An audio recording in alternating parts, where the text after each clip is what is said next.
ஆகமங்கள் புகழ் வேதா நமோ நமோ வாகு தங்கு குருநாதா நமோ நமோ. ஆகமங்கள் புகழ் வேதா நமோ நமோ வாகு தங்கு குருநாதா நமோ நமோ. ஆயர் வந்தனை செய்பாதா நமோ நமோ. ஆயர் வந்தனை செய்பாதா நமோ நமோ. ஆயர் வந்தனை செய்பாதா நமோ நமோ. அருரூபா.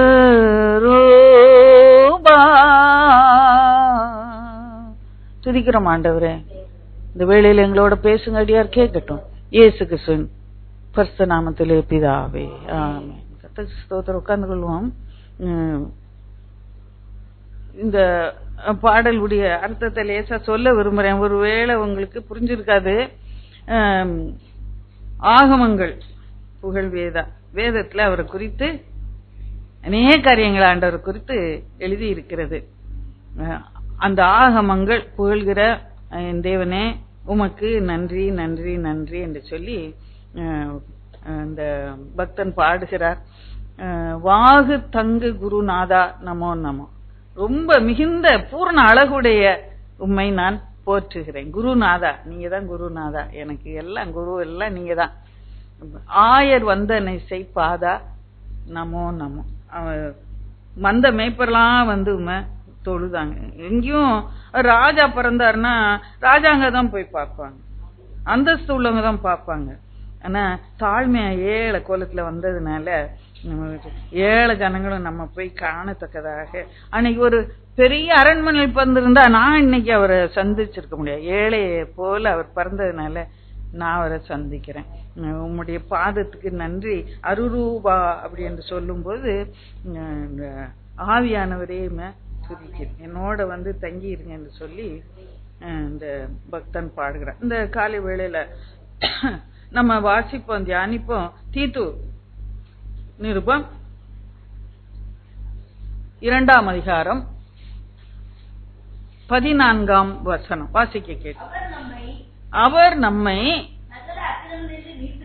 சகல அக்கிரமங்களினின்று மீட்டுக்கொண்டு தமக்குரிய சொந்த ஜனங்களாகவும் நற்கிரிகளை செய்ய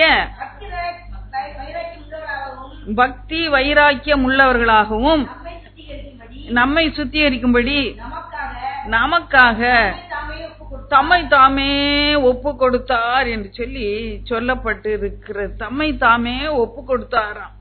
இயேசு நமக்காக தம்மை தாமே ஒப்பு கொடுத்தாராம். இந்த இயேசு அவர் என்ன எல்லாம் செய்து நம்மை மீட்டு கொண்டார் என்று சொல்லி மிக ஒரு அருமையான வசனம்.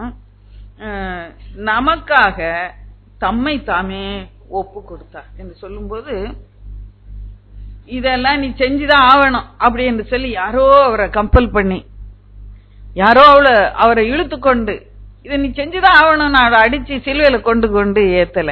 அவர் என்ன பண்ணார்? தம்மை தாமே ஒப்பு கொடுத்தாராம். அல்லேலூயா. நான் இதை செய்யறேன். எபிரேயர் புஸ்தகத்துல நீங்க பார்ப்பீர்கள் என்றால் 10ஆம் அதிகாரம் 5, 6, 7 வசனங்கள் ஒவ்வொன்றாய் வாசிப்போம். ஆகையால் இயேசு உலகத்திலே பிரவேசிக்கும் போது பலியையும் காணிக்கையும் நீர் விரும்பவில்லை.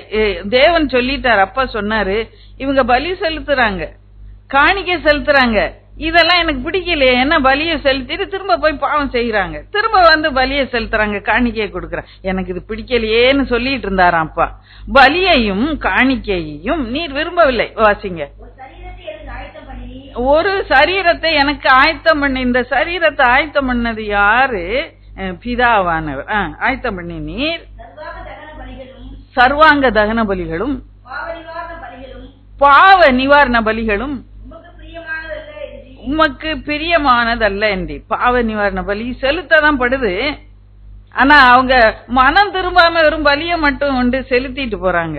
அதனால பிதாவுக்கு பிடிக்கல. ஐயோ இது தீட்டுப்பட்டதா இருக்கிற மனசு மனஸ்தாபப்படாம செஞ்ச பாவத்துக்கு வருத்தப்படாம ஒரு காணிக்கை கொண்டு பாவ பலின்னு செலுத்திட்டு போறிய. பாவ பலி, அப்புறம் பாவ நிவாரண பலி, அப்புறமா சர்வாங்க தகன பலி. சர்வாங்க தகன பலியும் படைக்கிறாங்க. ஆனா அது பிதாவுக்கு பிடிக்கல. சர்வாங்க தகன பலி என்று சொல்லும் போது அது என்ன அர்த்தம் என்று சொல்லும் போது, என்னை முற்றிலுமா நான் கர்த்தருக்கு அர்ப்பணிக்கிறேன், எல்லாம் நீங்க தான், பாவத்துக்கு மட்டும் பலி செலுத்துற தனியா. இது சர்வாங்கதம் எல்லாமே நமக்கு தான் ஆண்டவரே, எல்லாம் நமக்கு தான் சொல்றாங்க. ஒரு காணிக்கையை செலுத்திடுறாங்க. ஆனா ஒப்பு கொடுக்கப்பட்ட வாழ்க்கை வாழல. அப்போ பிதா பாத்துக்கிட்டே இருந்து அவருக்கு அது பிடிக்கல அப்படின்னு சொல்லிட்டு இருக்கிற. வாசிங்க. அப்பொழுது நான், அப்பொழுது இயேசு தேவனே உம்முடைய சித்தத்தின்படி செய்ய இதோ வருகிறேன். புஸ்தக சுருளில் என்னை குறித்து எழுதி இருக்கிறேன் என்று சொன்னேன் என்று சொன்னான். இயேசு வரும்போது அப்படிதான் சொன்னாங்க, இதோ உமக்கு பிரியமானது செய்ய நான் வர்றேன், எனக்கு சரீரத்தை ஆயத்தம் பண்ணி கொடுத்துருக்கிறீங்க, நான் உமக்கு பிரியமான நான் செய்வேன். சங்கீதத்துல பாத்தீங்கன்னா இதே வசனம் இருக்கும். 40:7-8 வாசிக்க வேண்டாம், நீங்க குறித்து வைத்துக் கொள்ளுங்க.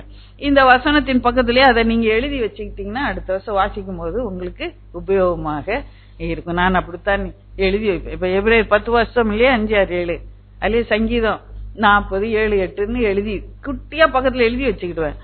அப்போ நெக்ஸ்ட் டைம் நீங்க வாசிக்கும் போது இதையும் வாசிக்கலாம் அதையும் வாசிக்கலாம், தியானிக்கும் போது உங்களுக்கு ஞாபகம் வரும். இப்ப பாருங்க, இப்படியாக உமக்கு அந்த வசனத்துல பாத்தீங்கன்னா ரெண்டையும் சேர்த்து வாசிக்கணும் போது அது கூடுதலான காரியங்களை உங்களுக்கு வெளிப்படுத்தும். இதுல நம்முடைய சித்தத்தின்படி செய்ய வருகிறேன் என்று இங்க இருக்கு. அதுல பாத்தீங்கன்னா உமக்கு பிரியத்தின்படி செய்ய ஏதோ வருகிறேன் என்று சொல்லி அதிலே சொல்லப்பட்டிருக்கும். நான் அதை சொல்கிறேன். அப்போ மனம் உவந்து இயேசு தம்மை தாமே நமக்காக ஒப்பு கொடுத்தாராம். ஹல்லேலூயா. இது ஏதோ ஒரு சட்ட திட்டத்துக்கு அடங்கி அல்ல, பிதா சொன்னாருன்றதுனால அல்ல, நானே போய் செய்யறேன், உமக்கு பிரியமான நான் செய்வேன் என்று சொல்லி அவர் புறப்பட்டு வந்தார். புஸ்தக சுருள கூட என்னை குறித்து இப்படியா எழுதி இருக்கிற என்று சொல்லி அவர் சொல்லிட்டு புறப்பட்டு தம்மை தாமே ஒப்பு கொடுத்தாரு. ஏன் ஒப்பு கொடுத்தாரு என்று சொல்லி நம்ம சில காரியங்களை இங்க நம்ம பார்க்க. அநேக வசனங்கள் உண்டு, இதை தியானித்து முடிக்க முடியாது. ஆனாலும் ஒரு சில வசனங்களை இந்த வேளையில ஆவியானவர் நமக்கு நினைப்பூட்டுவாராக. அவர் நம்மை சகல அக்கிரமங்களினின்று மீட்டு கொண்டு, அக்கிரமங்கள்ல மீட்டு கொண்டு என்று சொல்லும் போது நன்றாக சிக்குண்டவர்களாக பிணைக்கப்பட்டவர்களாக இருக்கிறோம். கைய பிடிச்சி அலோன்னு சொல்லி கூட்டு வந்தார இல்ல, மீட்டு அவர் யுத்தம் பண்ணி அதை மீட்டு கொள்ள வேண்டியதா இருந்து சத்துரு பிடுங்கி வச்சிருக்கிறான் இது எந்த என்று சொல்லி, அப்ப மீட்டு கொள்ள வேண்டியது அவசியமா இருக்கு. அதுக்கு ஒரு யுத்தம் செய்தார். அதான் சிலுவையில தம்முடைய ரத்தத்தை சிந்தி அவ்வளோ பாடுபட்டு இவ்விதமாக மீட்டு கொண்டார் சத்துருவின் கையில. ஏன்னா நம்ம பாவத்துக்கு அடிமையானபடினாலே நம்ம இயேசுவின் பிள்ளைகளா இல்லாதபடி இயேசுவின் அன்புக்கு விலகினவர்களாக பிசாசுடைய பிள்ளையாய் இருந்தோம். அப்போ பிசாசு இது ஏன் பிள்ளைன்னு கேட்டா விடுவானா? இல்ல, போய் யுத்தம் பண்ண வேண்டியதா இருந்தது, அவன் தலையை நசுக்க வேண்டியதா இருந்தது. சிலுவையில விதமா யுத்தம் பண்ணி மீட்டு கொண்டார். சிலுவையில நசுக்கும் போது அவர் குதிங்காலும் அங்கே காயப்பட்டதை நம்ம காண்க, அவர் கரங்களும் கால்களும் ஆணி கடாவப்பட்டதை காண்க. அப்போ மீட்டு கொள்ள வேண்டியது அவசியமாக இருந்தது. நீங்க பாத்தீங்கன்னா கொரிந்தியர் புஸ்தகத்திலே ஒரு வசனம் வாசிப்போம். எப்படியா நான் அவருக்கு சொந்தமானேன் என்று சொல்லி 6ஆம் அதிகாரம் 1 கொரிந்தியர் 6ஆம் அதிகாரம் 20ஆம் வசனம் வாசிப்போ. கிரயத்துக்கு நன்றா கவனிக்கணும், இது ஒரு ஆழமான ஒரு சத்தியங்கள். கிரயத்துக்கு கொல்லப்பட்டீர்களே, ஆகையால் தேவனுக்கு உடையவைகளாகிய உங்கள் சரீரத்தினாலும் உங்கள் ஆவியினாலும் தேவனை மகிமைப்படுத்துங்க. நம்ம தேவனை எப்படி மகிமைப்படுத்தும்? சரீரத்தினால மாத்திரம், வாயினால மாத்திரம் அல்ல, உள்ளத்தின் ஆழத்திலிருந்து ஆவியிலிருந்து அவரை மகிமைப்படுத்தணும். ஏன் அவரை மகிமைப்படுத்தணும்? கிரயத்துக்கு நீங்க கொல்லப்பட்டீங்க. அவர் உங்களுக்கு ஒரு கரையும் கொடுத்து உங்களை விலைக்கு வாங்கிக்கிட்டாரு. அப்ப நீ யாருக்கு சொந்தம்? இயேசுக்கு நம்ம சொந்தமா. பாருங்க, அதனால நம்ம ஜாக்கிரதையாக நம்ம ஜீவிக்கணும். என்ன கிரயம் கொடுத்தாரு? ரத்தத்தை கிரயமா சிந்தனை. யாராவது நம்ம ஒரு சொட்டு, ஒரு பின்னு குத்தி ஒரு சொட்டு இருந்தா ஐயோப்பா வலிக்குது வலிக்குது, கை வெட்டிட்டு ரத்தம் வருது ரத்தம் 3 நாள் தேய்ச்சிக்கிட்டே அழிவோம் இல்லையா?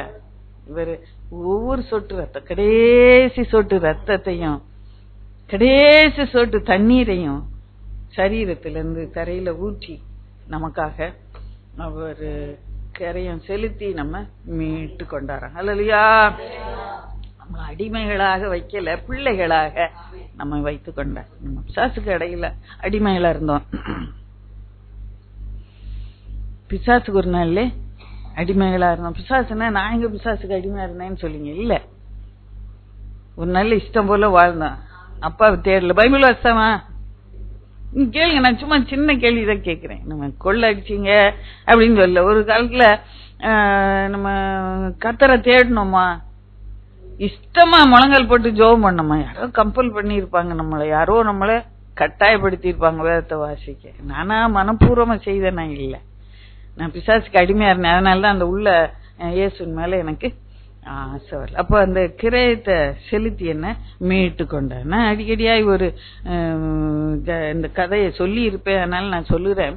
இந்த அடிமை சந்தை இருந்த அந்த பழைய நாட்கள், அமெரிக்காவிலே நீக்ரோக்களை அடிமைகளாக கொண்டு வந்து விற்று கொண்டிருக்கிறாங்க சந்தை. அதை எஜமானர்கள் வாங்குவாங்க வேலை செய்ய. அப்படியே இடத்துல ஒரு இளம் பெண்ணை கொண்டு அங்க பிட் பண்ணுவாங்கல்ல, அது ஏலம் விடுற மாதிரி. ஒருத்தன் சொல்லுவா $100. அப்ப இன்னொரு எஜமான் சொல்லுவா $105. இப்படியாக பிட் பண்ணி இந்த அப்ப தூரத்துல நின்று ஆபிரகாம் லிங்கன் அப்போ இளம் ஒரு யங் மேனா இருந்தார். வாலிபனாய் நின்று கொண்டு பாக்குறாரு. அவருக்கு ரொம்ப பரிதாபமா இருக்கு. அப்பதான் அவரு அந்த கடைசியில அதுக்காக பிரசிடென்டா சில பில்லுகளை எல்லாம் அதுக்கு பிறகுதான் பாஸ் பண்ணி, அதுக்கு சின்ன வயதிலேயே. அப்போ ஒரு இடம் பண்ண இது பண்றாங்க. உடனே இவர் போய் நின்று அதை பிட் பண்றாரு. அதை கேக்குற அவன் எவ்வளவு சொல்றான் எஜமான், கூட $1 கூட ஒரு 100 105, அப்புறம் அவன் 106 110 இப்படி சொல்லி கடைசியில அந்த எஜமான் விட்டுறான். ஆபிரகாம் லிங்கனுக்கு அந்த பிட் கிடைக்குது. அந்த பெண்ணை கூட்டிக் கொண்டு போறார். அப்படி கொஞ்சம் இந்த சந்தை இடம் கடந்த உடனே திரும்பி பார்த்து சொல்றாரு, நான் உன்னை விடுதலை ஆக்குறேன். உன் நிலைமை ரொம்ப பரதாம இருந்துச்சு, உன்னை பார்த்தேன், நான் உன்னை விடுதலை ஆக்குறேன். அவளுக்கு நம்பவே முடியும். எனக்கு அவ சொல்ற, எனக்கு போக வேற இடமே கிடையாது, நாள் முழுவதும் உமக்கு அடிமை என்று சொல்லி அவன் பின்னாலேயே வர. அவதான் வயதாகி நிறைத்து பாட்டியார வரைக்கும் அவர் வீட்டிலே ஹவுஸ் கீப்பராக எல்லா வேலையும் அவருக்கு செய்து அவரை பராமரிக்கிற அந்த அன்புக்கு அடிமையாக அங்கேயே ஜீவித்தார். இன்றைக்கு கர்த்தர் விரும்புற காரியம் அதுதான். என்னை பிசாசின் கையில் இருந்து, அடிமைத்தனத்தில் இருந்து இயேசு என்னை மீட்டு கொண்டார். நான் இஷ்டப்படி அலைகிறதுக்கு அல்ல, சேற்றுக்குள்ள உழுகிறதுக்கு அல்ல, கெட்டு போறதுக்கு அல்ல. உலகத்துல நான் அவருடைய அன்புக்கு அடிமையாக என் ஆயுசெல்லாம் நான் ஜீவிப்பேன். இன்றைக்கு நம்ம எனக்காக நம்மை ஒப்பு கொடுத்த அவருக்கு நான் என்னை ஒப்பு கொடுக்கிறேன் என்று சொல்லி இன்னைக்கு கர்த்தருக்குள்ளே நம்ம இந்த இடப்படும் கிரயத்துக்கு நீங்க கொல்லப்பட்டீங்களே, நம்ம அத நினைக்கிறோமா, நினைச்சு பாக்குறோமா? எனக்கு ஒருவர் கிரையே செலுத்தினாரு, அதனாலதான் இன்னைக்கு எனக்கு ரட்சிப்பு கிடைச்சிருக்கு, அபிஷேகம் கிடைச்சிருக்கு, வரங்கள் கிடைச்சிருக்கு, ஐக்கியம் கிடைச்சிருக்கு, பரிசுத்தவான்கள் ஐக்கியம் கிடைச்சிருக்கு, சபை கிடைச்சிருக்கு. இதையோ நினைச்சு பாக்குறோமா? ஆண்டவரே எங்களுக்கு கொடுத்த சபைக்காக நன்றி என்று என்னைக்காவது சொல்றோமா? எங்களுக்கு கொடுத்த ஐக்கியத்துக்காக நன்றி, இன்னைக்கு ஐக்கியத்துக்காக நன்றி என்று சொல்றவங்க உணர்வு இல்லாதவங்களா இருக்கிறாங்க. இந்த ஐக்கியத்துக்கு ஓடி வரணும், அவங்க தேடி ஓடி வரணும், வருவதில்லை, மறந்துடுறாங்க அநேக வேளையில. பாருங்க, இன்றைக்கு கிரயத்துக்கு கொல்லப்பட்ட அவருக்கு நம்ம என்றும் பிள்ளைகளாய் வாழும்படியா நம்மை மீட்டு கொண்டு இருக்கிறார். அவர் நம்மை சகல அக்கிரமங்களில் நின்று மீட்டு கொண்டு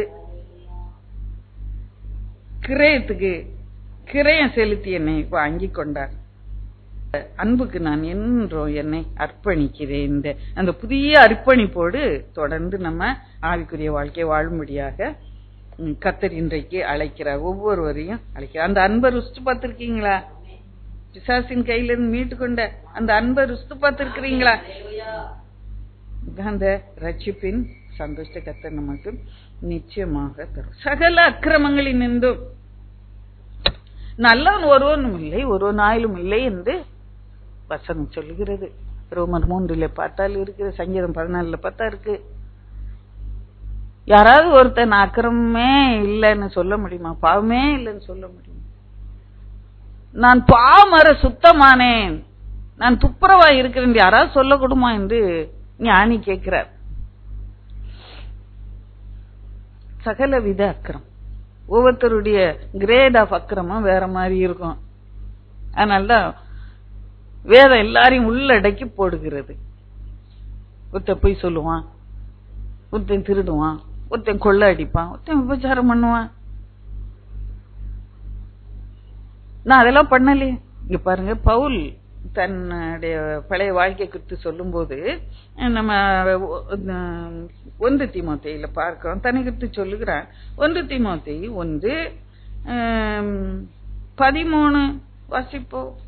1 தீமோத்தேயு அவர் சொல்லுற பாருங்க. பவுலே அவர் ரொம்ப வேதத்தை அறிஞ்சவரு, கற்றறிந்தவரு, இந்த பக்தி வைராக்கியமா இருந்தவன், கர்த்தருக்கென்று தேவனுக்கென்று வாழ்ந்தவன். அவன் தன்னை குறித்து சொல்லுகிறான், ஆண்டவரை ஏற்றுக்கொண்ட முன்னே நான் எப்படி இருந்தேன்னா தூஷிக்கிறவனா, இயேசுவை தூஷிக்கிறவனாக இருந்தான். இயேசு ரட்சேன்னு எல்லாரும் சொல்றாங்க, மரித்து உயிர் தெழுந்துட்டாரு.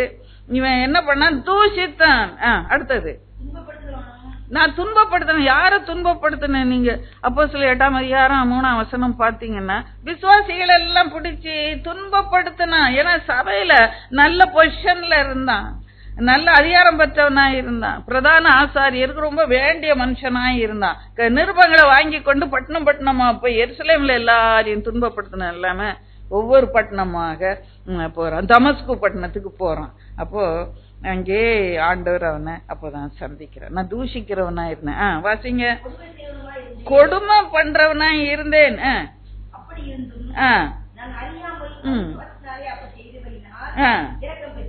இரக்கம் பெற்றேன் என்று சொல்ல முன்னே நான் அப்படி இருந்தேங்க அப்படி என்று சொல்லி சொல்லுங்க. பாருங்க, அவ்வளவு ஒரு பர்சுவா வாழ்ந்தவன், வேதத்தை அறிஞ்சவன். ஆனா இயேசு அவன் அறிந்து கொள்ளல, தூஷித்துட்டு இருந்தான். அவன் என்ன பண்ணான்னு சொல்லி அப்போஸ்தலர் 8ஆம் அதிகாரம் 3ஆம் வசனம் பாத்தீங்கன்னா நீங்க புரிந்து கொள்ளுங்க. அதை கொஞ்சம் வாசிச்சு பார்க்கலாம். பவுல் என்ன பண்ணானா, வீடுகள் தோறும் நுழைஞ்சி சீச்சரையும் புருஷரையும் ஸ்திரீகளையும் என்ன பண்ணுவானா, விசுவாசிகள் இயேசு பின்பற்றுங்கன்னு தெரிஞ்ச அந்த பவுல் என்ன பண்ணுவானா, இழுத்து கொண்டு போய் காவல்ல போட்டுருவான். சபையை பாழாக்கி கொண்டு இருந்தான். இன்னும் நிறைய இடங்கள்ல இருக்குது. அவன் என்ன பண்ணுவானா, அவங்கள கம்பல் பண்ணி என்ன பண்ணுவானா, மறுதலிக்க வைப்பானா, இயேசுவ மறுதலிக்க, இல்லது இம்சை பண்ணுவான், சித்திரவதை பண்ணுவான். அப்படியா பயங்கரவனாக இருந்தான். முன்னால நான் அப்படி இருந்தேன் என்று சொல்லி 15 வாசிங்க.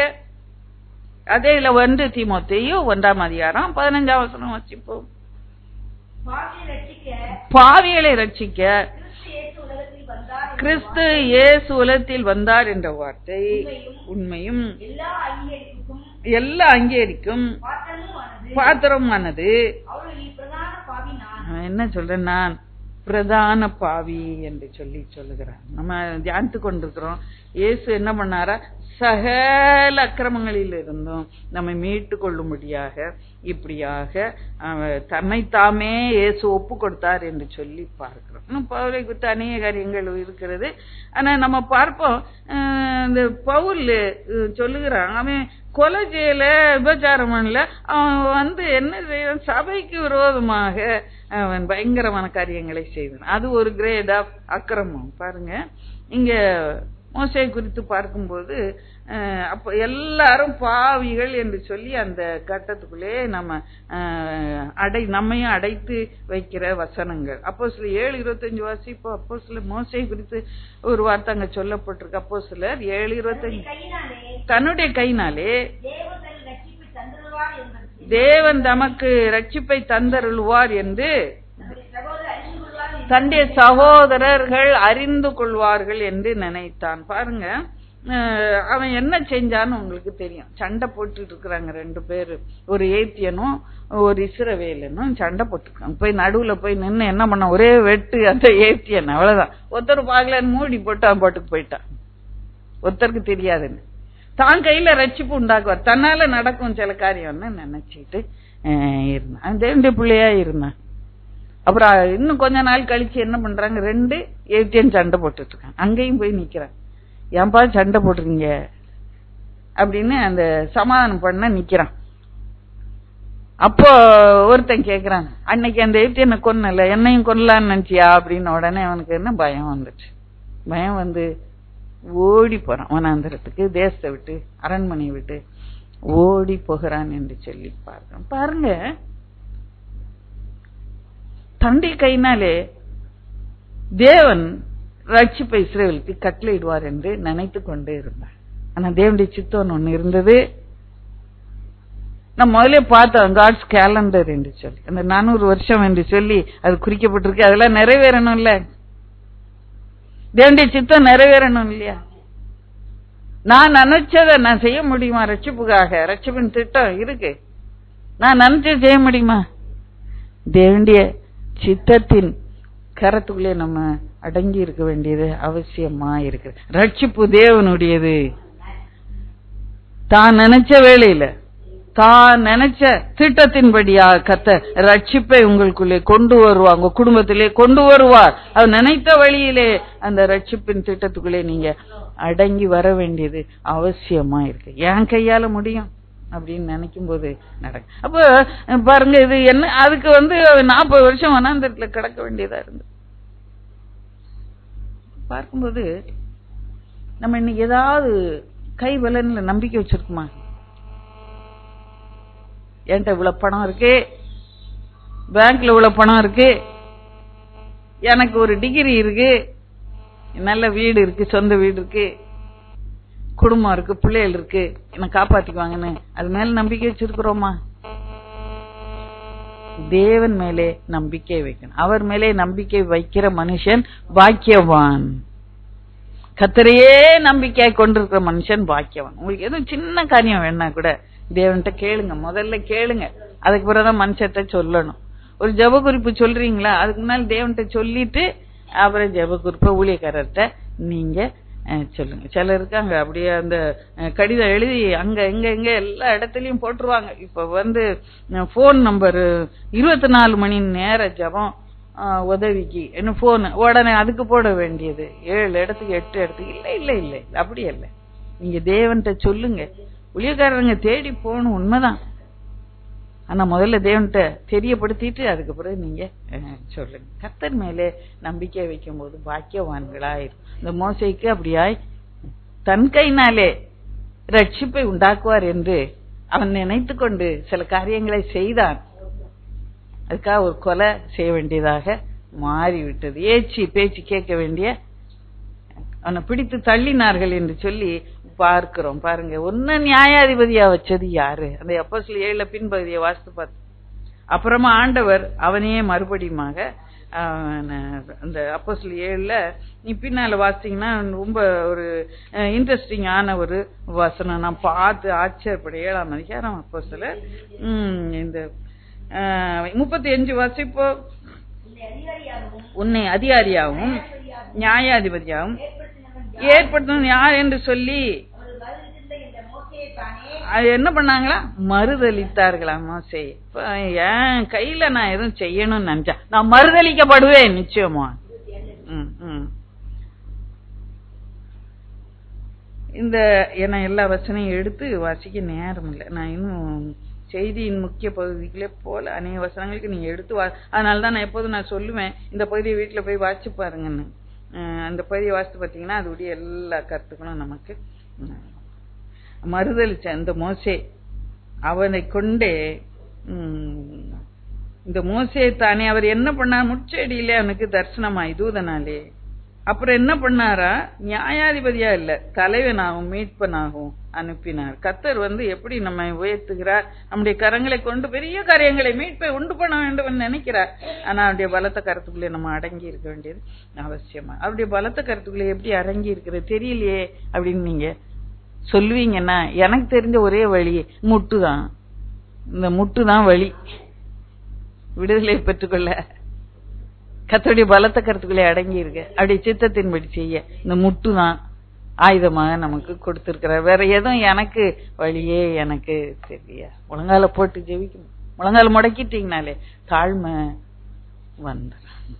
என்னால முடியாதப்பா நீங்க செய்யுங்க என்று சொல்லி முடக்கிறது தான் அந்த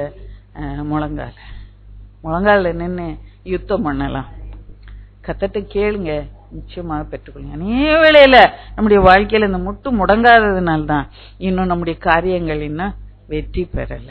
கர்த்தர் நிச்சயமாக நம்முடைய வாழ்க்கையில் சகலவித அக்கிரமங்களில் இருந்து நம்மை மீட்டுக் கொள்வார். பிரதான பாவி என்று சொன்ன பவுலை மீட்டுக் கொண்டார். நான் தான் அதிகாரி நியாயாதிபதி என்று சொன்ன மோசேயை மீட்டுக் கொண்டார். அவன் கையிலே மீட்பின் அதிகாரத்தை தம்முடைய கோலை கொடுத்தார். பெரிய அற்புதங்களை அவன் செய்து தலைவனாக மீட்பனாக அவன் வருகிறான்னு சொல்லி பார்க்கணும். பேதுரு பார்த்தீங்கன்னா பின்மாற்றம் உங்களுக்கு நல்லா தெரியும். இயேசு என்ன பண்ணிட்டா, அவன் மறுதல் தெரியாது எனக்கு கடைசியா கேட்கும்போது சாபம் போட ஆரம்பிச்சிட்டான். சபிக்கவும் சத்தியம் பண்ணவும் தொடங்கினான். பின்மாற்றம் நம்முடைய குடும்பங்களிலும் பின்மாற்றத்திலே அநேகர் ஒரு சிலர் இருப்பாங்க. அது எல்லாம் மாற்றம். சகலவித அக்கிரமம் இன்னும் உங்களுக்கு சொல்ல வேண்டிய, இன்னும் உலகத்துல எவ்வளவு அக்கிரமம் இருக்கு. எல்லாவித அக்கிரமங்களில் நம்மை மீட்டுக்கூடாது. இது பர்சவான்கள் இப்படியான காரியங்களை எல்லாம் செய்யக்கூடும். அதுக்காக தான் இந்த பகுதிகளை உங்களுக்கு முன்பாக நான் வைக்க விரும்புறேன். அப்புறம் என்ன பேதுரு என்ன பண்ணாரு, மனம் கசந்து அழுது கர்த்தரோட ஒப்புரவானார். அது மாத்திரம் அல்ல, அவன் என்ன பின்மாற்றம் என்று சொல்லும் போது கர்த்தரோட அழுது ஒப்புரவாயிட்டான். சரிதான். அதுக்கு பிறகு என்ன பண்ண, மீன் பிடிக்க போயிட்டான். இந்த இது வேண்டாம், இந்த கர்த்தருடைய காரியமே எனக்கு வேண்டாம், ஆவிக்குரிய வாழ்க்கையே எனக்கு வேண்டாம், நான் பாட்டுக்கு மீன் பிடிச்சிட்டு கிடக்கிறேன். அவர் உயிர் தெழுந்தாரு, சரி நான் என்ன செய்யறது அதுக்கு அப்படி என்று சொல்லி அவனுக்கு ஒரு நம்பிக்கையே இல்லாத ஒரு கட்டம். இன்றைக்கு நம்முடைய குடும்பங்களில கூட நம்பிக்கையே இல்லாத சில சூழ்நிலையை பார்த்து நம்பிக்கையே இல்லாத சில ஜனங்கள் உண்டு. அவனுக்கு நம்பிக்கையே அச்சு போயிட்டு. இயேசு உயிர் தெழுந்தார், நல்லதுதான், அவர் அற்புதங்களை செய்தார், நல்லதுதான். இப்ப என் வாழ்க்கை, என் வயிற்றுக்கு சோறு கிடைக்கணுமே, அவன் மீன் பிடிக்க போயிட்டான். அப்புறம் மறுபடியும் ஆண்டவர் அங்க மறுபடியுமாக அவனை தூக்கி எடுத்து அந்த ஊழியத்தை பொறுப்பவன் கையில கொடுக்கறத நம்ம பார்க்கலாம். அதனால இன்னைக்கு எந்த நிலைமையில உங்க குடும்பத்தார யாரும் நீங்க அற்பமாக நினைக்கவே வேண்டாம். இவங்க எல்லாம் ரசிக்கப்படுவாங்களா? ஜோம் பண்றீங்களா? உங்க வீட்டுக்காரருக்கா ஜோம் பண்றீங்களா? குடிக்கிறவங்க வீட்டுக்காரருக்கா ஜோம் பண்றீங்களா? பின்மாற்றத்தில் இருக்கிற மகனுக்கா ஜோம் பண்றீங்களா? நம்பிக்கையை விட்டுறாதீங்க. கட்டாயம் கர்த்தர் அவங்கள ரட்சிப்பார். பின்மாற்றத்தில் இருக்கிற ஜனங்களை கர்த்தர் ரட்சிப்பார். கர்த்தர் நிச்சயமாகவே ரட்சிப்பார். ஹல்லேலூயா. கர்த்தர்ட்ட சொல்ல வேண்டியது, உங்க சகலவித அக்கிரமங்களில் நின்றும் உங்களை மீட்டுக்கொள்ளதான் அவர் தாமே ஒப்புக்கிறது. இத்தனை பாடுபட்டது என்னத்துக்கு? உங்க கணவனை, உங்க மகனை ரட்சிக்க, உங்க கணவனை ரட்சிக்க, உங்க குடும்பத்தை ரட்சிக்க கர்த்தர். இதெல்லாம் நீ ஒருவேளை நினைக்கிற இவங்களுக்கெல்லாம் இனிமே ஜெபம் பண்ணி ஆக போறது என்ன? பாவத்துல கடினப்பட்டு கிடக்காங்க, கர்த்தரை விட்டு தூஷித்து பின்மாற்றத்துல கிடங்க. இல்லவே இல்ல. பாருங்க, பவுலை ரட்சித்தவர், மோசேயை ரட்சித்தவர், பேதுரை ரட்சித்தவர், உன்னையும் உன் குடும்பத்தையும் அவர் ரட்சிக்க வல்லமையுடைய. சிலர் அந்த ரட்சிப்பு மேலே இங்க ஒரு சிலருக்கு ஆவிக்குரிய கூட்டங்களுக்கு வரவங்களுக்கு ரட்சிப்பின் மேலுமே நாட்டம் கிடையாது. அதனால்தான் குடும்பங்கள் ரட்சிக்கப்படல. எனக்கு வீடு வாங்கணும், கார் வாங்கணும், கர்த்தர் ஆசீர்வதிக்கணும், என் பையன் இன்ஜினியர் ஆகணும், என் மகன் டாக்டர் ஆகணும், என் பொண்ணுக்கு நல்ல இடத்துல கோடீஸ்வரன் குடும்பத்துல கொடுக்கணும். இதுதான் நம்முடைய அஜெண்டாவாக இருக்கிறது. ரட்சிப்ப நம்ம அநேக வேளையில ஆண்டவர்கிட்ட கேட்பதே அதனாலதான் நடப்பதில்லை. இந்த இதுல ஜெயிக்கணும், நானு இதுதான் உலகத்தை ஜெயிக்கணும், இந்த காரியங்கள்லாம் நடக்கணும், உலக பிரமாணுக்காக இம்மைக்காக அநேகர் தேடி வர்றாங்க. அதனாலதான் இந்த குடும்பங்கள் இன்னும் கிறிஸ்தவ குடும்பங்கள் இன்னும் இந்த ஆக்வர்ட் பொசிஷன்ல இருக்கு, ரட்சிக்கப்படாத ஒரு நிலைமைக்குள்ள கிடக்கிறது. நம்முடைய நாட்டம் தேட்டம் எல்லாம் பூமிக்குரிய காரியங்களே தேவை. அதனால்தான் கொலோசையர்ல சொல்லும் போது 3ஆவது இடத்துல சொல்லுவார் பவுல், பூமிக்குரியவள் அல்ல மேலானவளே நடு, இம்மைக்காக மாத்திரம் கர்த்தர் மேலே நம்பிக்கை உள்ளவர்களா இருந்தீர்கள் என்றார். எல்லாவற்றை காட்டி நீங்க பரிதவிக்கப்படத்தக்க மக்களாய் இருப்பீர்கள் என்று சொல்லி. அப்போ இங்க பார்க்கிறோம், இயேசு கிறிஸ்து தம்மையே ஒப்பு கொடுத்தார் என்று முதல்ல நம்ம பார்த்தோம். மனமுவந்து ஒப்பு கொடுத்தார் தன்னை. யாரோ இழுத்து பிடிச்சு கொண்டு சிலுவையில் அடிக்கல, நீ தான் சாவணும்னு இல்ல, தம்மையே ஒப்பு கொடுத்தாரு. சகல அக்கிரமங்களையும் மீட்ட எடுக்கதான் நம்ம பிள்ளைகளை மாற்றும்படியாக ஒப்பு கொடுத்தார். என்னத்துக்கு மீட்டெடுத்தார்னு சொல்லி பார்க்கும்போது, தமக்குரிய சொந்த ஜனங்களா, அந்த முதல் தியானித்த வசனம், தமக்குரிய சொந்த ஜனங்களா மாற்றணுமா, நற்கிரிகளை செய்ய எப்படி இருக்கணுமா, சோவாரி மாதிரி இருக்கணும் இல்ல, பக்தி வைராக்கியம் உள்ளவர்களா இருக்கும்படியாக என்னை மீட்டெடுத்தார். அது மாத்திரமல்ல, என்னை சுத்திகரிக்கும்படியாக நமக்கா தம்மை தாமே ஒப்பு கொடுத்தார் என்று சொல்லி பார்க்கிறோம். இல்ல பார்க்கும்போது இன்னொரு காரியத்தை அதை சொல்லும் போது அந்த இன் ஆர்டர் நம்ம அதை புரிந்து கொள்ள முடியும். தமக்குரிய சொந்த ஜனங்களாகவும் நற்கிரிகளை செய்ய பக்தி வைராக்கியம் உள்ளவர்களாகவும் நம்மை சுத்திகரிக்கும்படி தம்மை தாமே ஒப்பு. அப்ப இந்த வசனத்தை நீங்க ஆழமா தியானித்து பார்த்தால், தமக்குரிய சொந்த ஜனங்களாக்க என்ன சுத்திகரித்தார், அப்படித்தான் அந்த வசனம் சொல்லுகிறது. அப்படி சொந்த ஜனமா மாற்ற என்ன சுத்திகரித்தார். என்ன ஏன் சுத்திகரித்தாரு? அவர் சொந்த ஜனமா என்ன மாற்றணும். அப்போ அவர் சொந்த ஜனமா இருக்கும்போது அழுக்கு பண்ணி மாதிரி நான் அவர் சொந்த ஜனமா இருக்க முடியாது. நான் சுத்திகரிக்கப்படும் போதுதான் அவர் சொந்த ஜனமாக மாற முடியும். அதனாலதான் என்ன சுத்திகரித்தார். நான் நற்கிரியை செய்ய பக்தி வைராக்கியம் உள்ளவளா இருக்கணும், அதுக்காக தான் என்ன சுத்திகரித்தார். அவர் என்ன சுத்திகரிக்கும் போதுதான் என்னாலே நற்கிரியை செய்ய முடியும், நற்கிரியை பக்தி வைராக்கியத்தோடு செய்ய முடியும். அதுக்காக தான் என்ன சுத்திகரித்த. என்ன சுத்திகரித்த நோக்கம் ஒண்ணு உண்டு அவருக்கு, சொந்த ஜனங்களா மாற்றுவாரு, நற்கிரியை செய்ய என்ன பக்தி வைராக்கியம் உள்ளவளா மாற்றுவார். இந்த சுத்திகரிப்பு இல்லாதபடி நான் அவர் சொந்த ஜனமா மாற முடியாது. அந்த ஒரு கல்யாண வீட்டுல மத்தேயு சுவிசேஷத்துல பாக்குறோம், அவர் ராஜா விருந்து பண்ணுறான் கல்யாணம் வச்சு. முதல்ல அழைப்பு கொடுத்துருந்தான் நிறைய பேருக்கு. அன்னைக்கு காலையில தான் வேலைக்காரரா அனுப்பி கல்யாண விருந்தெல்லாம் ஆயத்தமா இருக்கு, வாங்க வாங்க வாங்கன்னு ஒவ்வொருத்த என்ன பண்ணா சாக்கு போக்க சொன்னேன். நான் ஒரு வயலை வாங்கினேன், நான் அதை போய் இன்னைக்குதான் பார்க்க போறேன். நான் ஏர் மாடுகளை வாங்கினேன், இன்னைக்கு போய் நான் பார்க்க போறேன். ஒருத்தர் சொல்ல இன்னைக்கு தான் திருமணம் ஆச்சு எனக்கு, நான் இன்னைக்கு வெளியே வர முடியாது. இன்னும் பல பேர் பல சாக்கு சொன்னாங்க. அப்போ ராஜாவுக்கு என்ன வந்துச்சு? சந்தோஷமா இருந்தாங்க, கோவம் வந்துச்சு. போங்க வழியெல்லாம் போய் நின்று யாரெல்லாம் பாக்குறீங்களோ வாங்க. அப்போ அப்படி கூட்ட உடனே பார்த்தா ஆளு தும தும தும துமன்னு வந்து உட்கார்ந்து இருக்கு அந்த கல்யாண வீட்டுல. அப்போ ராஜா பாக்குறாரு, அதுல ஒருத்தன் ராஜாவுடைய வஸ்திரம் இல்லாம, கல்யாண வஸ்திரம் இல்லாம உட்கார்ந்து இருக்கிறான். பிரியப்பட்டான வஸ்திரத்தை கொண்டு அவனுக்கு கொடுங்கன்னு சொன்னாரு. இல்ல, அதுக்கு சான்ஸ் கிவன் ஆல்ரெடி. உனக்கு வஸ்திரம் ஏற்கனவே உனக்குன்னு ராஜா வீட்டு கல்யாணத்துக்கு நான் ஆயத்தம் பண்ணி அத கொடுத்து உடுத்திட்டு வா. இப்ப நல்ல வஸ்திரம், கல்யாண வஸ்திரம் போது அவன் தன்னை குளிச்சு சுத்தமாகி ராஜா கொடுத்த வஸ்திரத்தை போட்டு போயிருப்பாரு. அந்த சுத்திகரிப்பு இல்லாதபடி வரும்போது அந்த கல்யாண விருந்துக்கு அவன் புறம்பாக்கப்பட்டான் என்று சொல்லிப்பார். ஏன் இதை சுத்திகரிக்கிறார்? ஒன்னு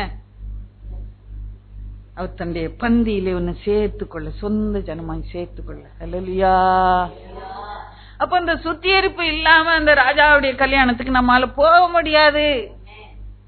ஆட்டுக்குட்டியானவன் கல்யாண விருந்துல போய் உட்கார்ந்து சாப்பிட முடியாது சுத்திகரிப்பு இல்லாம. கர்த்தர் விரும்புற சுத்திகரிப்பு எனக்குள்ளே காண வேண்டும். இந்த இயேசுடைய ரத்தம் தான் என்ன சுத்திகரிக்கும். அவர் கொடுக்கிற நீதியின் சால்வதான் அந்த கல்யாண வஸ்திரம். அவர் கொடுக்கிற கல்யாண வஸ்திரம், நீதியின் சால்வ, ரட்சிப்பின் வஸ்திரம், நீதியின் சால்வ. அதுக்கு மேல இன்னொரு அலங்கார வஸ்திரங்கள். இதுக்காக தான் என்ன சுத்திகரிக்கிறார், சொந்த ஜனமாய் மாற்றும்படி. அவரோட நான் ஐக்கியமாய் இருக்கு. தம்மையே ஒப்பு கொடுத்தார். இவ்வளோ கஷ்டப்பட்டு அவர் ரட்சிப்பின் வஸ்திரத்தை சிலுவையில அவர் நமக்காக சம்பாதித்தார். அதை உணர்கிறோமா? அதை எப்படி பெற்றுக்கொண்டார்? லேசா அவர் பெற்றுக்கொள்ள, அவர் வஸ்திரங்களை எல்லாம் உரிந்து கொண்டு உடையின் பேர்ல சீட்டு போட்டு எடுத்துக்கிட்டாங்க. அப்ப அவருக்கு மேல ஏதாவது வஸ்திரம் இருக்குமா?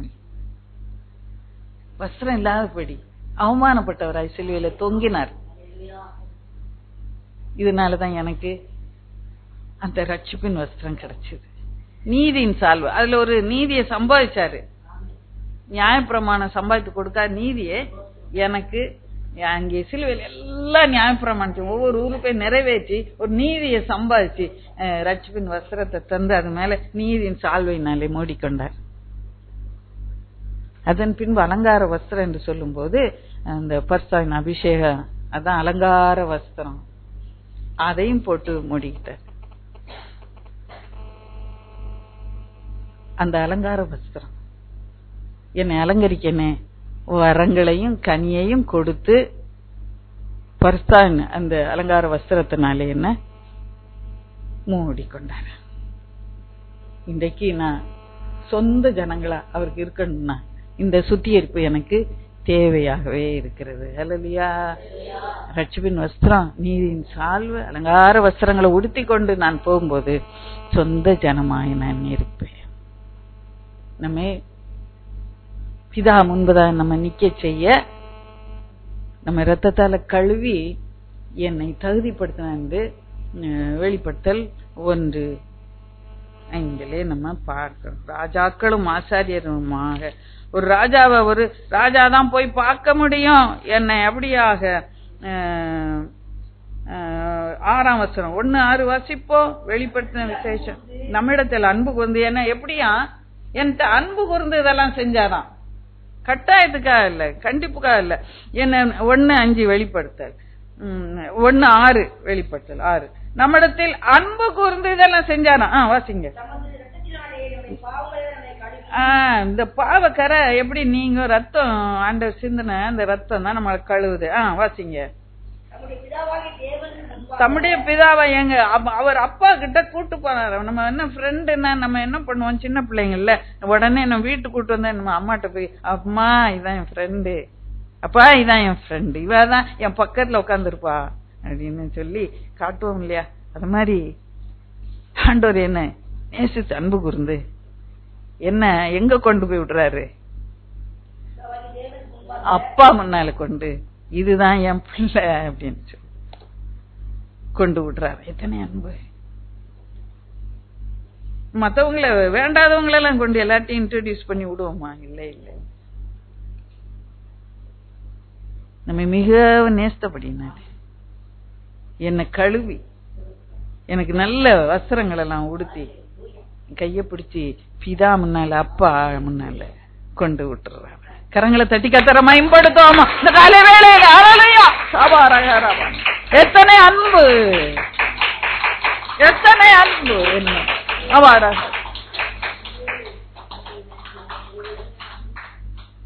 தேவனுக்கு முன்பாக நம்மை சும்மா சாதாரணமா இந்த குப்பத்துல வசிக்கிற அதான் இந்த குப்பத்துல இருக்கா பெசன்னு சொல்லி கொண்டு விட மாட்டாரு. என்னை ராஜாவும் ஆசாரியருமாய் என்னை அபிஷேகித்து என்னை பிதா முன்பதாக கொண்டு போய் என்னை நிறுத்தி வைக்கிறார். ஹல்லேலூயா. இந்த உலகத்துல நம்ம மனுஷன் அற்பமாய் நினைக்கலாம், அருவருக்கலாம். தேவன் பார்வையிலே நீ ராஜா ஆசாரியனுமாய் உன்னை இயேசு உன்னை மாற்றி உன்னை நிறுத்தும்படியாய் தம்மையே ஒப்பு கொடுத்தார் என்று சொல்லிப்பார். மனமு வந்து ஒப்பு கொடுத்தார்னு சொல்லிப்பார். பாருங்க, அநேக வசனங்கள் உண்டு. நம் வேகமா நானும் கடந்து போக சொந்த ஜனங்களா இருக்கும்படியாக நம்மை சுத்திகரிக்கும்படியாக ஒப்பு கொடுத்தார். பாருங்க, இன்னொரு வசனம் பேதுரு நிருபம் 1 நிருபம் 2 அதிகாரம் 9 வசனம் வாசிப்ப. சொந்த ஜனங்கள் நீங்களோ உங்களை அந்தகாரத்தினின்று கொஞ்சம் நிறுத்திக்க. ஆச்சரியமான ஒளி நடத்துக்கு வரவழைத்தவருடைய அப்படி என்று சொல்லும் போது முதல்ல எங்க கிடந்தோம்? இருளுக்குள்ள கிடந்தோம், அந்தகாரத்துல கிடந்தோம். அங்க இருந்து என்ன பண்ணாராம்? வரவழைச்சாரு என்று சொல்லி சொல்லப்பட்டிருக்கிறது. வரவழைத்தார் என்னை. இந்த ரட்சிப்பு இது ஒரு ஆப்ஷனா கொடுக்கப்படுகிறது. ஒரு மெஷினை இப்படி தட்டுனா அது ஓடும், திரும்ப அணைச்சிங்கன்னா டுன்னு அணைஞ்சிரும். அவ்வளவு. அப்படி அல்ல, என்னை ஒரு மிஷினை போல அவரு பயன்படுத்தல. எனக்கு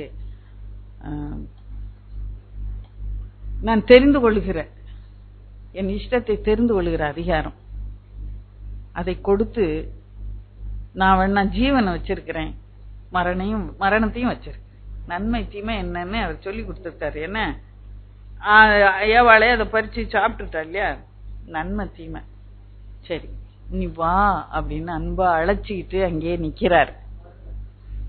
வரவழைத்தார். நானா வெளியே வரணும். அவர் அன்பை நினைச்சு நான் வெளியே வரணும். வரவழைத்தவருடைய சரி அந்த இடத்திலிருந்து ஆச்சரியமான ஒளியின் இடத்துக்கு நம்மை வரவழைத்தவருடைய வாசிங்க புண்ணியங்களை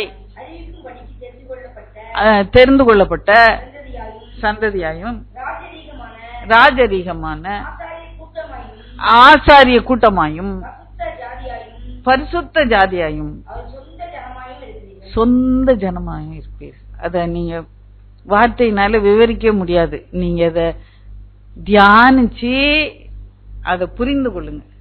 ஆயுசு பூரா தியானிக்கலாம் இல்லையா? இந்த வசனத்தை அவ்வளவு ஆழமான ஒரு வார்த்தையினால் அதை சொல்லி சொதப்ப விரும்பல. அதை நீங்களே அறிந்து கொள்ள வேண்டும் அந்த ஆழத்தை என்று சொல்லி நான் விரும்புகிறேன். இத்தனை மகிமையான காரியத்தை வைத்து இருக்கிறார். அவர் புண்ணியங்களை நம்ம அறிவிக்க முடியும். புண்ணியங்களை யாரு அறிவிக்க முடியும்? ராஜாவும் ஆசாரியருமாய் நம்மை அழைத்திருக்க அபிஷேகித்து இருக்கிறார். என்ன தகுதிப்படுத்தி இருக்கிறார். ராஜாவை போல என்ன தகுதிப்படுத்தி இருக்கிறார். செக்ரட்டேரியட்டுக்குள்ள யாருனாலும் போயிட முடியுமா? அங்க நிறுத்திடுவான் வெளியில. எனக்கு ஒரு தகுதி வேணும் இல்லையா? பரலோகத்துக்குள்ள எல்லாரும் போயிட முடியுமா? போக முடியாது. எனக்கு ஒரு தகுதி வேணும். அத போல இப்ப நான் போய் பிச்சைக்காரிமா நின்னுகிட்டு ரோட்ல சுவிசேஷம் சொன்ன யாராவது கேட்பாங்களா? இப்போ பிச்சைக்காரி போ அப்படின்ட்டு போவாங்க. என்ன ராஜாவும் ஆசாரியருமாய். அப்ப ராஜா எதோ சொல்றான்னு எல்லாம் நின்னு கேட்பாங்க. அல்லையா? அதுக்காக என்ன ராஜாவும் ஆசாரியருமாய் என்னை மாற்றி சொந்த ஜனமாக மாற்றிக்கொண்டார். அல்லையா? யாருங்க உங்க அப்பா பேர் என்ன? ஊர் பேர் தெரியாதவங்க இல்ல. எங்க அப்பா பருவத்தின் ராஜா. அந்த தகுதி எனக்கு இருக்கிறது. நான் யார்ட்டையும் சுவிசேஷம் சொல்ல இந்த ஒரே தகுதி அதான். இயேசுக்குள்ள என்னை ராஜாவும் ஆசாரியருமாய் மாற்றி வைத்திருக்கிறார்கள். அல்லேலூயா. என்னை எனக்காக ஒப்பு கொடுத்தா, என்னை சுத்திகரிக்கும்படியா, சொந்த ஜனமா இருக்கும்படியா, இன்னும் அநேக காரியங்கள் உண்டு. பேச நேரம் பாருங்க. நற்கிரிகளை செய்ய பக்தி வைராக்கியம் உள்ளவர்களாய் அவர் ஒப்பு கொடுத்தார். பாவத்துக்காக ஒப்பு கொடுத்தார், சாபத்துக்காக ஒப்பு கொடுத்தார், நோயெல்லாம் சுமந்து தீர்க்க ஒப்பு கொடுத்தார். சரி, இன்னொன்னு அங்க சொல்லப்பட்டிருக்கிறது, நான் நற்கிரியை செய்ய தகுதி உள்ளவளா இருக்கும்படியாய் எனக்காக தம்மை தாமே ஒப்பு கொடுத்தார். அப்போ நான் நற்கிரியை செய்ய வேண்டியது அவர் பிரியமாக இருக்கிற அநேக நற்கிரியைகள் இருக்கிறது, ஏராளமான நற்கிரியைகள் இருக்கிறது. ரோமர்ல சொல்லும்போது 2:7 சோர்ந்து போகாமல் நற்கிரியை செய்யணுமா. நான் அழியாமையை தேடுறேன், ஆனா சோர்ந்து போல் நற்கிரியை செய்து கொண்டே நான் அழியாமையை நான் தேடணும். நற்கிரியை செய்ய எல்லாருக்கும் தெரியும், நற்கிரி அனைவேளை செய்யறோம், ஆனா சில நேரம் சோர்ந்து போயிடும். நற்கிரியை செய்ய சோர்ந்து போகவே கூட. ஒரு நேரம் அன்பா இருக்கும், 2 நேரம் அன்பா இருக்கும், அப்புறம் வர வர குறைஞ்சி நற்கிரியை செய்யறதில்ல, சோர்ந்து போறேன். நான் அப்படியே நல்ல பிள்ளையா இருந்தேன், எனக்கு என்ன கிடைச்சிச்சு? ஒன்னும் கிடைக்கலையே, அவமானம் தானே கிடைச்சிச்சு. சோர்ந்து போகாமல் நற்கிரியை செய்ய வேண்டும். அழியாமை அப்பதான் நம்ம தேடுகிறவர்களாக. நற்கிரியை என்று சொல்லும்போது ஒரு பகுதி இந்த நோவா அந்த இதை உங்களுக்கு வைக்கிறேன், லேசா மென்ஷன் பண்ணிட்டு போலாம், டைமே இல்ல. 2 பேரு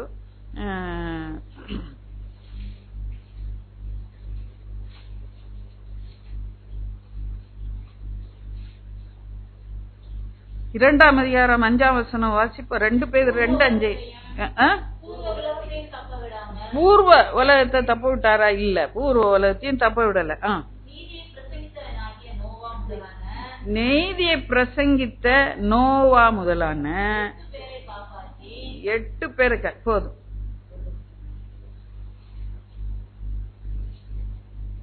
நீதியை பிரசங்கித்த நோவா, நீதியை பிரசங்கிக்கணும், அது ஒரு நற்கிரியை. அவன் என்ன செய்தான் என்று சொல்லி பார்க்கும்போது, நீதியை மற்றவங்களுக்கு பிரசங்கித்தான். அதே வேளையில எபிரேயர் 11ஆம் அதிகாரம் 7ஆம் வசனம் வாசிப்போம். 11:7 எபிரேயர் 11:7 வாசி. விசுவாசத்தினாலே, நல்லா கவனிக்கணும், நோவா என்ன பண்ணான்னு. நோவா தன் காலத்திலே காணாதவைகளை குறித்து தேவ எச்சரிப்பு பெற்று பயபக்தி உள்ளவனாயி தன் குடும்பத்தை ரட்சிப்பதற்கு பேழையை உண்டு பண்ணினான் என்று சொல்லி பாருங்க. மத்தவங்களுக்கு சொன்னா நீதியை பிரசங்கித்தான். அவங்க அவபக்தியான கிரியை பார்த்து லோத்தை பார்க்கும்போது இருதயத்திலே வாதிக்கப்பட்டான் என்று சொல்லி பார்க்கிறோம். இங்கே நோவாவை குறித்து பார்க்கும்போது காணாதவைகளை குறித்து எச்சரிக்கப்பட்டான். நம்ம எச்சரிக்கப்பட்டிருக்கோமா? கர்த்தர் வருவார்னு வந்து ஆண்டவருக்கு பிரியமில்லாதவங்களை, ஆண்டவருக்கு விரோதமா தூஷித்தவங்களை, துன்பப்பட்டவங்களை அக்னியில போடுவார், வருவார். இன்னைக்கு பொய் உபதேசங்கள் நடமாடிக்கொண்டிருக்கிற பயங்கரமான கடைசி காலங்கள்,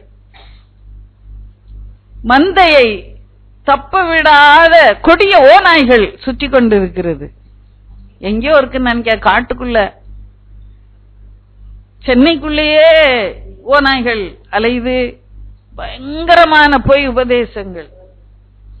நீங்க மிகுந்த ஜாக்கிரதை உள்ளவர்களாய் நீங்க வாழ வேண்டும் என்று, அது மாத்திரமல்ல உங்க குடும்பத்தை ரட்சிக்க ஒரு பேழையை உண்டு பண்ண வேண்டும் என்று சொல்லி கர்த்தர் விரும்ப. இதுவே நீங்கள் செய்யத்தக்க நற்கிரியை. இன்னும் அநேக காரியங்கள் உண்டு. எப்படி நான் ஒரு பேழையை உண்டு பண்ணுவேன், என் குடும்பத்துக்கு எப்படி நான் பேழையை உண்டு பண்ணுவேன், என் குடும்பத்தை ரட்சிக்க எப்படி நான் ஒரு பேழையை உண்டு பண்ணுவேன். முழங்கால் இல்லை தான் அது ஒரு பேழையை உண்டு பண்ண முடியும். அல்லையா? முழங்கால் தான்.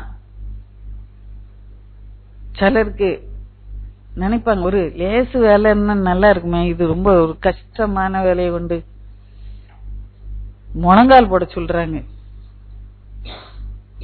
வேற வழி கிடையாது. உங்க குடும்பத்தை ரட்சிக்க நீங்க ஒரு பேழை முழங்கால நின்னுதான் உண்டாக்க முடியும். சண்டை போடுறதுனாலயோ, எதிர்த்து பேசுறதுனாலயோ, முறுமுறுக்கிறதுனாலயோ, இருதயங்களிலே கசப்புகளை வைத்துக் கொண்டு இருக்கிறதுனாலயோ உங்களால பேழையை உண்டு பண்ண முடியாது.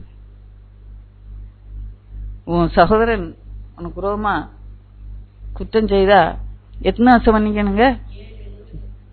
மன்னிக்கிறோமா? மன்னிக்கிறோமா? மன்னிக்க வேண்டும் என்று இயேசு சொல்லுகிறார்.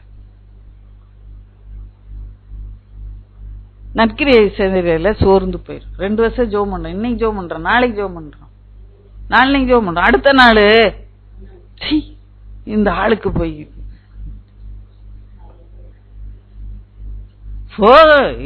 கேட்டாலும் போகட்டும், அது பாட்டுக்கு நான் போறேன்யா, நான் கூட்டத்துக்கு போறேன்யா, நான்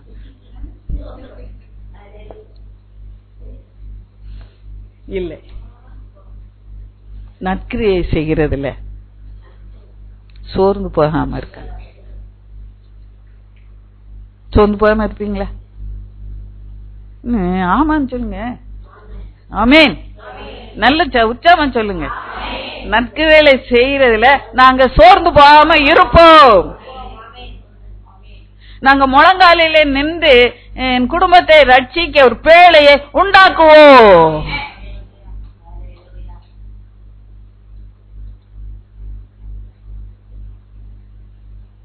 ஆடி காத்துல அம்மி பறக்கும்னு சொல்லுவாங்க இல்லையா?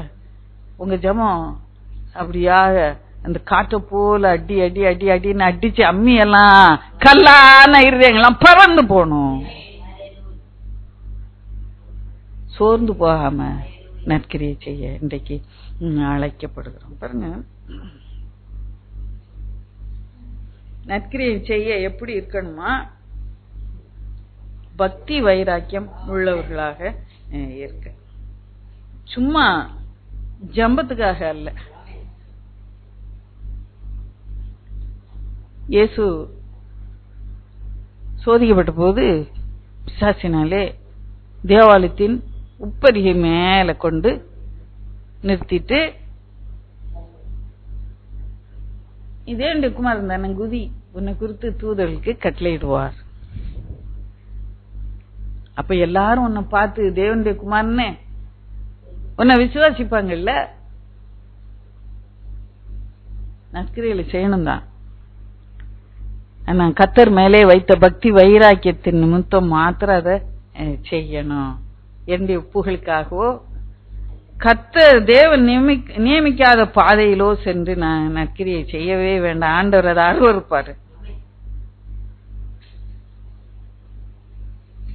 நற்கிரியை செய்யும்போது நம்ம கர்த்தருடைய சித்தத்தின்படி செய்ய பக்தி வைராக்கியம் உள்ளவர்களாய் இருக்க வேண்டும். சாத்ராக், மேஷாக், ஆபேத்நேகோ பக்தி வைராக்கியமாக ஒரு காரியத்தை சொன்னாங்க. எங்க தேவன் ராஜாவுடைய கைக்கும் இந்த அக்கினி சூளைக்கும் எங்களை தப்புவிக்க வல்லவர். அவர் எங்களை தப்புவிக்காம போனாலும் எங்க இந்த பொச்சலையை நாங்க வணங்குவதில்லை என்று ராஜாவாகி உமக்கு தெரிந்திருக்க கடவுள். தன்னை பக்தி வைராக்கியம் கட்ட நற்கிரிகளை செய்ய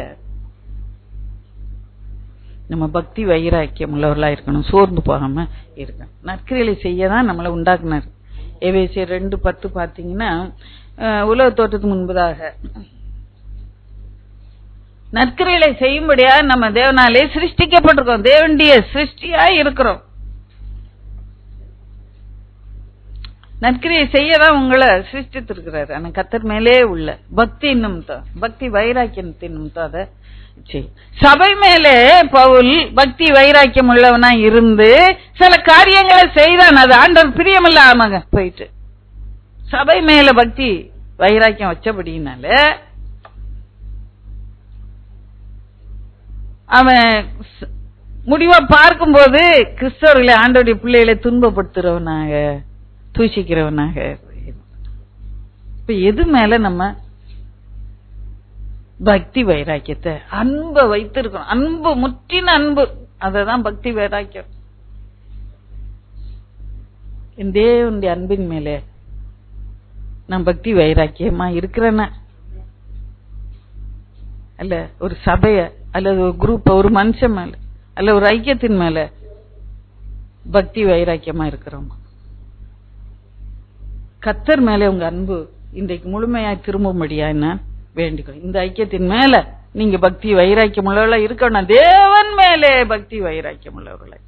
நீங்க போற சபை மேல பக்தி வைராக்கியத்துக்காக எதையும் செய்ய வேண்டாம். தேவன் மேலே உள்ள அன்பின் நிமித்தம், பக்தி வைராக்கியத்தின் நிமித்தம் நீங்க கர்த்தரில் அன்பு கூற வேண்டும் என்று கர்த்தர் இந்த நாளிலே விரும்ப, நற்கிரியைகளை செய்ய வேண்டும் என்று விரும்ப, கர்த்தருடைய சித்தத்தின் அடங்கியிருந்து நற்கிரியைகளை நம்ம செய்வோம். இந்த கர்த்தர் அதை ஆராய்ந்து பார்க்க, நீங்க செய்யற ஒவ்வொரு காரியமும் பக்தியின் காரியம்தான், சபைக்குரிய காரியம்தான். அதை யாருக்கா மனுஷரை பிரியப்படுத்த செய்றீங்களா?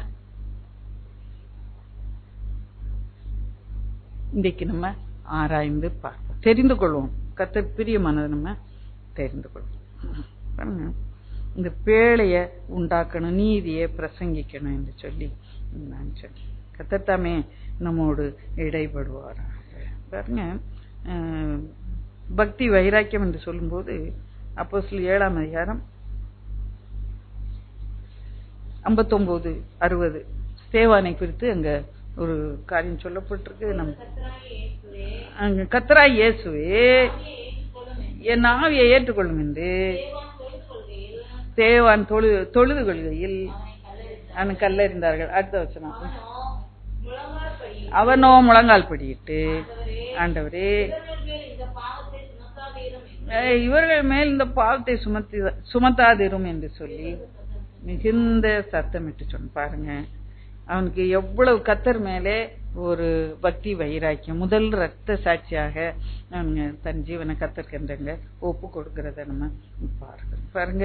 இன்னும் அநேக காரியங்கள் உண்டு. ஆனா இதோட நான் முடித்துக் கொள்கிறேன். மற்ற காரியங்களை எடுத்தா இன்னும் ரொம்ப நேரமாகும். இப்போது அந்த தீத்து புஸ்தகத்தை முதல்ல எடுத்த வசனத்தை வாசித்துக் கொள்ளுங்க. இவ்வளவு நேரம் நம்ம படித்ததனுடைய கருத்து நமக்கு புரிகிறதா? நம்ம எல்லாரும் சேர்ந்து கொஞ்சம் ஸ்லோவா எல்லாருமே சேர்ந்து அதை வாசிப்போம். 2:14 தீத்து முதல்ல எடுத்தோம் இல்லையா, அதை வாசிப்போமா? இந்த அர்த்தம் உங்களுக்கு புரிஞ்சுக்கிச்சான்னு நீங்க உங்களை சோதித்து பார்த்துக்கொள்ளுங்க.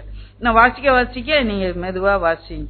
அவர் நம்மை சகல அக்கிரமங்களினின்றும் நின்று மீட்டு கொண்டு தமக்குரிய சொந்த ஜனங்களாகவும் நற்கிரியைகளை செய்ய பக்தி வைராக்கியம் உள்ளவர்களாகவும் நம்மை சுத்திகரிக்கும்படி நமக்காக தம்மை தாமே ஒப்பு கொடுத்தார். தம்மை தாமே ஒப்பு கொடுத்தார். மனமும் வந்து ஒப்பு கொடுத்தாரு. நம்ம அவருடைய பிள்ளைகளாய் வாழும்படியாக நம்மை மீட்டுக்கோ, சொந்த ஜனமா வாழ, நற்கிரியைகளை செய்ய, பக்தி வைராக்கியம் உள்ளவர்களா இருக்கும்படியாக நம்மை சுத்திகரிக்கும்படியாக ஒப்பு கொடுத்தார். நம்ம அந்த சுத்திகரிப்புக்குள்ளாக நம்ம வாழுறோமா? ஒவ்வொரு நாளும் நம்ம வாழ வேண்டும், அவசியமாய் இருக்கிறது. ஒரு வசனம் வாசிக்கலாம். 1 கொரிந்தியர் 6ஆம் அதிகாரம்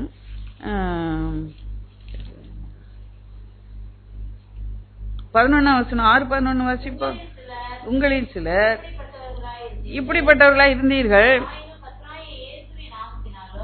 எப்படி கழுவப்பட்டோன்னு சொல்லப்பட்டிருக்கிறது. இங்க பாருங்க, அதுக்கு முந்தின அவசரம் இப்படிப்பட்டவர்களா இருந்தீங்க. அது இந்த உலகத்துக்குரிய பாவம். அதை இங்க எடுத்து காட்டல. என்ன, நம்ம விசுவாசிகளுக்குள்ளே, நம்ம ஐக்கியத்துக்குள்ளே இப்படியான பயங்கரமான பாவங்கள் இருக்காது என்ற அந்த விசுவாசம். இப்படியான பாவங்களிலிருந்து, அக்கிரமங்களிலிருந்து நம்ம மீட்டு கொண்டிருக்கிறார். உலகத்தாரை மீட்டு கொண்டு இருக்கிறார். எப்படி இருக்கிறோன்னா, அநியாயக்காரர் தேவனுடைய ராஜ்யத்தை சுதந்திரிப்பதில்லை. அது 9ஆம் வசனத்திலிருந்து அப்படி இருக்கு. வேசி, விக்கிரகாராதனை, உபச்சாரம், சுய புணர்ச்சி. நான் நினைப்பேன், நான் வேதத்தை எடுத்து வாசிக்க ஆரம்பிச்சேன், சுய புணர்ச்சி, ஆண் புணர்ச்சி, இதெல்லாம் எங்க இருக்கு உலகத்துல அப்படின்னா இருந்திருக்கு இல்லையா.